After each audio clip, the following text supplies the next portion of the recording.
Hey folks, we're down here in Florida to check out the latest and greatest from Evinrude. They now have a joystick system that works with the G2 outboards. And there are two really important points about this. Fortunately, we have Jason here to tell us about them. Jason, what's point number one? So the first thing is the price. We've made this system attainable at a price of $59.99, making the system low enough that people can actually afford to put a joystick on a twin-engine boat. And that's actually less than half of most competing systems, correct? If not even a third. The systems range from 16 to 25,000. So to be under 6 is really a game changer.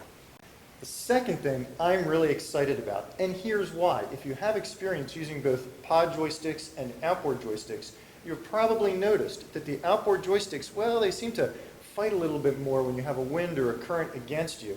Now this system has something special to help resolve that, doesn't it? It does. It has integrated into the system an aircraft gyro sensor. What that sensor does is it will lock in the heading of the boat.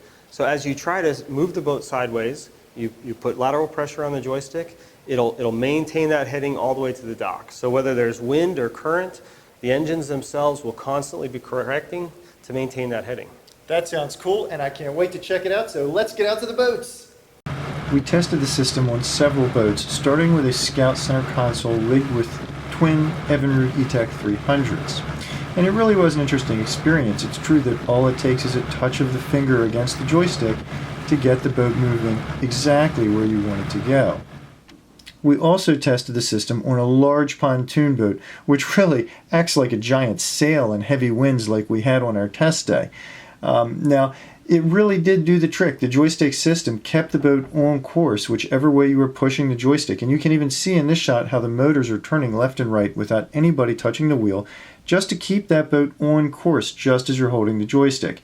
Now that said, I did feel an ever so slight delay, a fraction of a second, between when I turned the joystick and when the boat actually maneuvered. In all likelihood, this is due to the fact that we were testing a prototype system, and it's not uncommon for us to see slight changes with things like this occur as you move from prototype to the final product. If you're interested in a joystick system and you like the Evinrudes, I definitely would say you should check this out.